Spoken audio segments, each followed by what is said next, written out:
बंधुगणे, अब भारत सरकार एक कदम आगे बढ़ते हुए इन साथियों को क्रेडिट कार्ड दे रही है। थोड़ी देर पहले यहां भी पीएम स्वनिधि क्रेडिट कार्ड दिए गए हैं। इसमें केरला के 10,000 और तिरुवनंतपुरम के 600 से अधिक साथी हैं। पहले सिर्फ अमीरों के पास ही क्रेडिट कार्ड होता था, अब स्ट्रीट वेंडर्स के पास भी स्वनिधि क्रेडिट कार्ड है। നമസ്കാരം, പുതിയൊരു വീഡിയോയിലേക്ക് സ്വാഗതം. നമ്മൾ PM സ്വനിധിയെക്കുറിച്ച് മുമ്പൊരു വീഡിയോ ചെയ്തിരുന്നു. അതിൽ പദ്ധതിയെക്കുറിച്ച് വിശദീകരിച്ചെങ്കിലും ഓൺലൈൻ ആപ്ലിക്കേഷനെ കുറിച്ച് കാണിച്ചിട്ടുണ്ടായിരുന്നില്ല. പ്രസ്തുത പദ്ധതിയിലേക്ക് ഓൺലൈനിൽ എങ്ങനെ അപ്ലൈ ചെയ്യാമെന്ന് സ്റ്റെപ്പ് ബൈ സ്റ്റെപ്പ് പരിചയപ്പെടുത്താം. അതിനു മുമ്പ് ചില കാര്യങ്ങൾ. ഇത് വഴിയോര കച്ചവടക്കാർക്ക് അല്ലെങ്കിൽ വഴിയോര കച്ചവടം ചെയ്യാൻ ഈടില്ലാതെ വായ്പ കിട്ടുന്ന പദ്ധതിയാണ്. അത് വർക്കിംഗ് ക്യാപിറ്റലിന് വേണ്ടിയാകാം, ബിസിനസ് വിപുലീകരിക്കുന്നതിന് വേണ്ടിയാകാം, അവശ്യ വസ്തുക്കൾ പർച്ചേസ് ചെയ്യുന്നതിന് വേണ്ടിയാകാം. ഈ പദ്ധതിയിലേക്ക് ഓൺലൈനായും ഓഫ്ലൈനായും അപേക്ഷിക്കാൻ കഴിയും. ഓൺലൈനായി അപേക്ഷിക്കാൻ കഴിയുന്നത് മുനിസിപ്പാലിറ്റി, കോർപ്പറേഷൻ ഏരിയകളിലുള്ളവർക്കാണ്. അല്ലാത്തവർ അതാത് ബാങ്കുകളിൽ നേരിട്ട് പോയി അപേക്ഷിക്കുന്നതായിരിക്കും ഉത്തമം. ആകെ 3 ഘട്ടങ്ങളിലായി 90,000 രൂപയാണ് വായ്പയായി ലഭിക്കുക. ഓരോ ഘട്ടത്തിലെയും വായ്പാ തുക മുടക്കമില്ലാതെ കൃത്യമായി തിരിച്ചടയ്ക്കുന്നവർക്ക് മാത്രമാണ് അടുത്ത ഗഡു വായ്പ ലഭിക്കുക. അല്ലാത്തവർ പദ്ധതിയിൽ നിന്ന് പുറത്താകും. ആദ്യ ഗഡുവായി 12 മാസത്തെ തിരിച്ചടവ് കാലാവധിയിൽ 15,000 രൂപയാണ് ലഭിക്കുക. അത് കൃത്യമായി തിരിച്ചടയ്ക്കുന്നവർക്ക് 18 മാസത്തെ തിരിച്ചടവ് കാലാവധിയിൽ 25,000 രൂപ കൂടി ലഭിക്കും. അതും കൃത്യമായി തിരിച്ചടയ്ക്കുന്നവർക്ക് മൂന്നാം ഗഡുവായി 36 മാസത്തെ തിരിച്ചടവ് കാലാവധിയിൽ 50,000 രൂപ ലഭിക്കും. 7% പലിശയാണ് ഈടാക്കുക. വഴിയോര കച്ചവടക്കാർ കച്ചവടത്തിനാവശ്യമായ പണം കണ്ടെത്തുന്നതിനായി വട്ടിപ്പലിശക്കാരിലൂടെ കൊള്ളപ്പലിശ നൽകുന്നത് സാധാരണയാണ്. കോവിഡ് കാലത്ത് വരുമാനം നിലച്ചുപോയ ഘട്ടത്തിൽ വഴിയോര കച്ചവടക്കാർക്ക് കേന്ദ്ര സർക്കാരിന്റെ കൈത്താങ്ങ് എന്ന നിലയ്ക്കാണ് PM സ്വനിധി അവതരിപ്പിച്ചത്. പദ്ധതി ഇപ്പോൾ 2030 മാർച്ച് 31 വരെ നീട്ടിയിരിക്കുന്നു. വഴിയോര കച്ചവടം എന്ന് പറയുമ്പോൾ ഒരു സ്ഥലത്ത് നിന്ന് കച്ചവടം ചെയ്യുന്നവർ മാത്രമല്ല, വാഹനത്തിലൂടെയോ തലച്ചുമടായോ സഞ്ചരിച്ച് കച്ചവടം ചെയ്യുന്നവർക്കും പദ്ധതിയിലേക്ക് അപേക്ഷിക്കാം. വായ്പ കൃത്യമായി തിരിച്ചടയ്ക്കുന്നവർക്ക് UPIയുമായി ലിങ്ക് ചെയ്ത റുപ്പേ ക്രെഡിറ്റ് കാർഡിന് അപേക്ഷിക്കാൻ കഴിയും.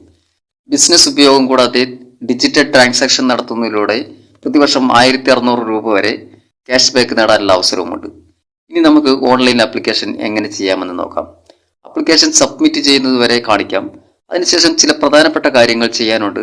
അതുകൂടി കേട്ടിട്ട് വേണം സ്കിപ്പ് ചെയ്യാൻ. എന്നാൽ മാത്രമേ ആപ്ലിക്കേഷൻ പൂർത്തിയാകുകയുള്ളൂ. ഓക്കെ, ആദ്യം തന്നെ ഗൂഗിളിൽ PM സ്വനിധി എന്ന് ടൈപ്പ് ചെയ്ത് സെർച്ച് ചെയ്യുക. മിക്കവാറും ആദ്യത്തെ റിസൾട്ട് തന്നെയായിരിക്കും.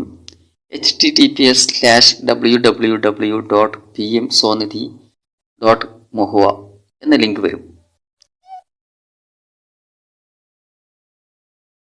ആ ലിങ്കിൽ ക്ലിക്ക് ചെയ്താൽ PM സ്വനിധിയുടെ ഒഫീഷ്യൽ വെബ്സൈറ്റിലേക്ക് എത്തും.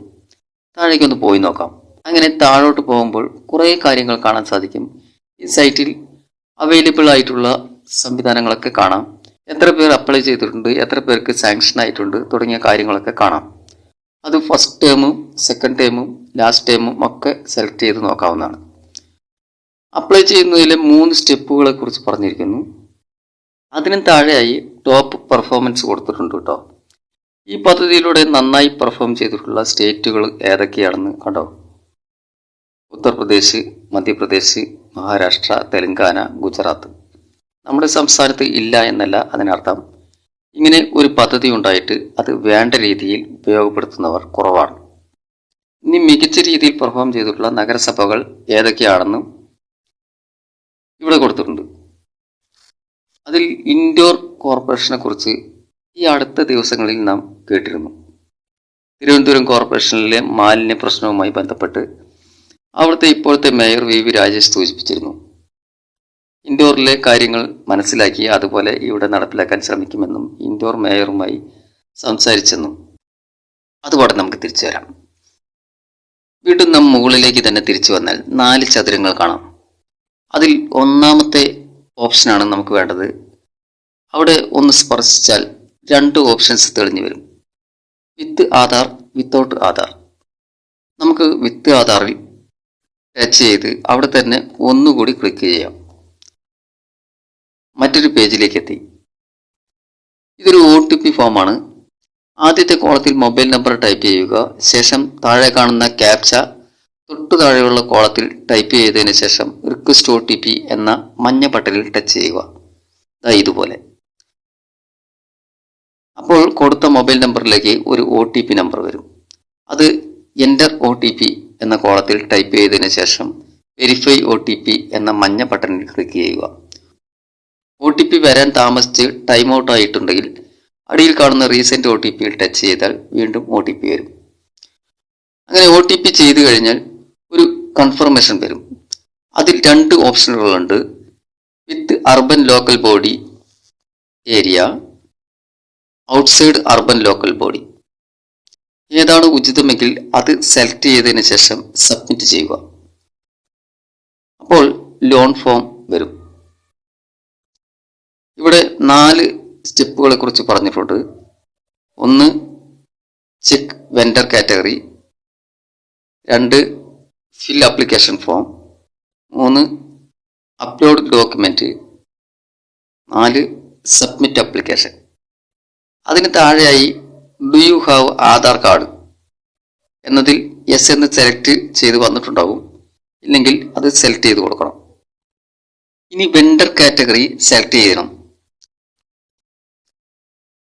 അതിനായി സി, ഡി എന്നീ 2 ഓപ്ഷനുകളാണ് ഉള്ളത്.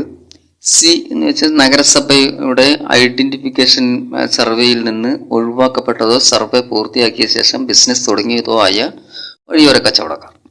ഡി എന്ന് വെച്ചാൽ നഗരസഭയുടെ പരിധിക്കുള്ളിലോ നഗരപ്രദേശങ്ങളിലോ നഗരത്തോട് ചേർന്ന ഗ്രാമപ്രദേശങ്ങളിലോ കച്ചവടം നടത്തുന്ന വഴിയോര കച്ചവടക്കാർ.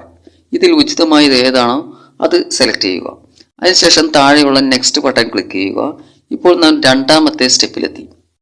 ഇവിടെ നമ്മൾ സെലക്ട് ചെയ്തിട്ടുള്ള കാറ്റഗറി സി ഓർ ഡി കാണാം. നമ്മുടെ മൊബൈൽ നമ്പർ കാണാം. അതിന് താഴെയായി ആധാർ വെരിഫൈ ചെയ്യേണ്ടതുണ്ട്. ആധാർ നമ്പർ ചോദിച്ച കോളത്തിൽ ആധാർ നമ്പർ തെറ്റാതെ ടൈപ്പ് ചെയ്തതിന് ശേഷം താഴെയുള്ള ക്യാപ്ച തൊട്ടു താഴെയുള്ള എൻ്റർ ക്യാപ്ച എന്ന കോളത്തിൽ ടൈപ്പ് ചെയ്യുക. താഴെയായി 2 ബട്ടണുകൾ കാണാം. വെരിഫൈ OTP, വെരിഫൈ വിത്ത് ബയോമെട്രിക്. നമുക്ക് വെരിഫൈ OTP ക്ലിക്ക് ചെയ്യാം. അപ്പോൾ ആധാറിൽ കൊടുത്തിട്ടുള്ള മൊബൈൽ നമ്പറിലേക്ക് ഒരു OTP വരും. ആ OTP തുടർന്ന് വരുന്ന കോളത്തിൽ എൻ്റർ ചെയ്ത് കൊടുക്കുക. അത് കഴിഞ്ഞാൽ ആധാർ വെരിഫൈഡ് എന്ന് വരും. ഇനിയാണ് ഫോം ഫില്ലിംഗ്. ആദ്യമായി കാണുന്ന കോളത്തിൽ നിന്ന് നമ്മുടെ സ്റ്റേറ്റ് സെലക്ട് ചെയ്യണം. അതിനായി സെലക്ട് ബട്ടണിൽ ടച്ച് ചെയ്താൽ സ്റ്റേറ്റുകളുടെ ലിസ്റ്റ് വരും. അവിടെ നിന്നും കേരള സെലക്ട് ചെയ്യുക. അടുത്ത കോളത്തിൽ ടച്ച് ചെയ്ത് ഡിസ്ട്രിക്റ്റ് സെലക്ട് ചെയ്യണം. സ്റ്റേറ്റ് സെലക്ട് ചെയ്ത പോലെ തന്നെ ജില്ല സെലക്ട് ചെയ്യുക. അതിനുശേഷം നഗരസഭ സെലക്ട് ചെയ്യുക. അതുപോലെ തന്നെ അതിന് താഴെയായി നമ്മുടെ വാർഡിന്റെ പേരും നമ്പറും ടൈപ്പ് ചെയ്ത് കൊടുക്കുക. പിന്നീട് പേഴ്സണൽ ഇൻഫർമേഷൻ ആണ്. പേര് അവിടെ വന്ന് കിടപ്പുണ്ടാവും. ഡേറ്റ് ഓഫ് ബർത്തും വന്ന് കിടപ്പുണ്ടാവും. മൊബൈൽ നമ്പറും വന്ന് കിടപ്പുണ്ടാവും. അതിനിടയിൽ ഒരു കാര്യം മാത്രമാണ് കൊടുക്കാനുള്ളത്, പിതാവിൻ്റെ പേര്. അത് ടൈപ്പ് ചെയ്ത് കൊടുക്കുക. പിന്നീട് ജെൻഡർ, മെയിൽ ഓർ ഫീമെയിൽ കൊടുക്കുക. മെരിറ്റൽ സ്റ്റാറ്റസ്, സിംഗിൾ ആണെങ്കിൽ സിംഗിൾ കൊടുക്കുക, മാരീഡ് ആണെങ്കിൽ മാരീഡ് കൊടുക്കുക. അത് സെലക്ട് ചെയ്ത് കൊടുക്കുക. അതിനുശേഷം സോഷ്യൽ കാറ്റഗറിയാണ്. അത് ജനറൽ, SC, ST, OBC. ഇതിൽ ഏതാണെന്ന് വെച്ചാൽ അത് സെലക്ട് ചെയ്യുക. പിന്നെ വൈകല്യത്തെക്കുറിച്ചും മൈനോറിറ്റിയെക്കുറിച്ചുമാണ്. അത് അവിടെ സെലക്റ്റായി വന്നിട്ടുണ്ടാകും. അതിന് താഴെ KYC ഡോക്യുമെന്റ്സ് ആണ്. ടോക്കൺ നമ്പർ വന്ന് കിടപ്പുണ്ട്. അതിന് താഴെയുള്ള കോളത്തിൽ വോട്ടർ ID കാർഡിൻ്റെ നമ്പർ ടൈപ്പ് ചെയ്ത് കൊടുക്കണം. പിന്നെ ഫാമിലി മെമ്പേഴ്സിൻ്റെ എണ്ണമാണ് ചോദിക്കുന്നത്. അത് എത്ര പേരാണുള്ളത് എന്ന് സെലക്ട് ചെയ്ത് കൊടുക്കുക. അതിന് താഴെ കുടുംബാംഗങ്ങളുടെ ഡീറ്റെയിൽസ് ചോദിക്കുന്നുണ്ട്. 1, 2, 3, 4 എന്ന ക്രമത്തിൽ സെലക്ട് ചെയ്ത് പേര് ടൈപ്പ് ചെയ്തതിന് ശേഷം അപേക്ഷകനുമായുള്ള ബന്ധം സെലക്ട് ചെയ്യുക. അതിന് നേരെയുള്ള കോളത്തിൽ വയസ്സ് രേഖപ്പെടുത്തുക. അങ്ങനെ എത്ര പേരുണ്ടോ അത്രയും പേരുടെ ഡീറ്റെയിൽസ് കൊടുക്കുക. അതിന് താഴെയായി നമ്മുടെ KYC ഡീറ്റെയിൽസ് കാണാം. അവിടെ അഡ്രസ്സും മറ്റു കാര്യങ്ങളും കാണാം. അതിന് താഴെ കറണ്ട് അഡ്രസ്, അത് സെയിം തന്നെയാണെങ്കിൽ സെയിം ആസ് എബോവിൽ ടച്ച് ചെയ്താൽ അതുപോലെ തന്നെ ഓട്ടോമാറ്റിക്കായിട്ട് ഫില്ലാകും.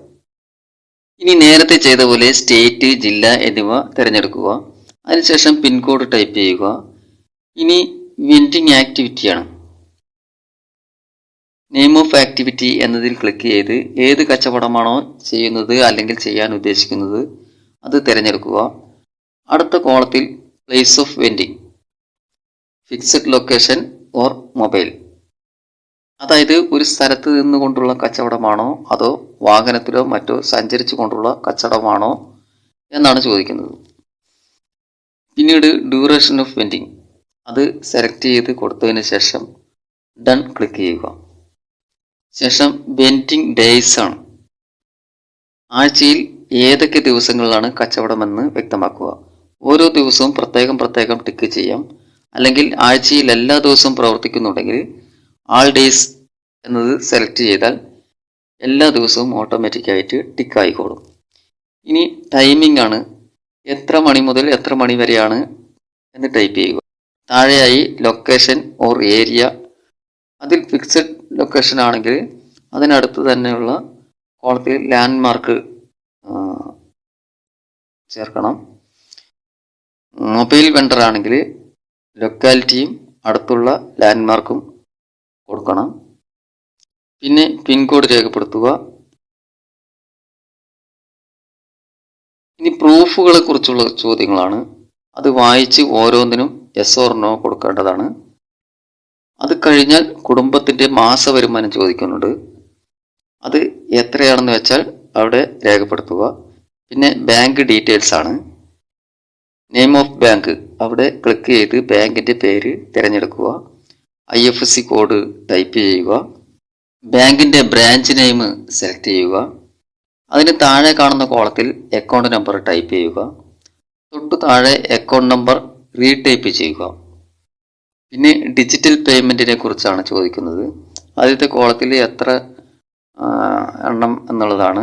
നമ്പർ ഓഫ് മൾട്ടിപ്പിൾ UPI അത് എത്ര എണ്ണം ഉണ്ടെന്ന് കൊടുക്കുക. പിന്നെ UPI ഏതാണെന്നാണ് ചോദിക്കുന്നത്. അത് വരുന്ന ലിസ്റ്റിൽ നിന്ന് ഉചിതമായത് തിരഞ്ഞെടുത്താൽ മതി. ഗൂഗിൾ പേയോ ഫോൺ പേയോ പോലെ ഏതാണെന്ന് വെച്ചാൽ അത് സെലക്ട് ചെയ്യുക. അടുത്തത് എക്സിസ്റ്റിംഗ് ലോൺ ഔട്ട്സ്റ്റാൻഡിങ്ങിനെ കുറിച്ചാണ്. അതായത് നിലവിലുള്ള വായ്പാ കുടിശ്ശികയെക്കുറിച്ച്. അത് ഏത് ബാങ്കിലാണ് എന്ന് ടൈപ്പ് ചെയ്യുക. ഔട്ട്സ്റ്റാൻഡിങ് എമൗണ്ട് എത്രയാണെന്ന് ടൈപ്പ് ചെയ്യുക. EMI എത്രയാണെന്ന് ടൈപ്പ് ചെയ്യുക. ഇനി നമുക്ക് എത്ര രൂപ ലോൺ വേണമെന്നാണ് ചോദ്യം. അത് അവിടെ തന്നെ എഴുതി വെച്ചിട്ടുണ്ട്.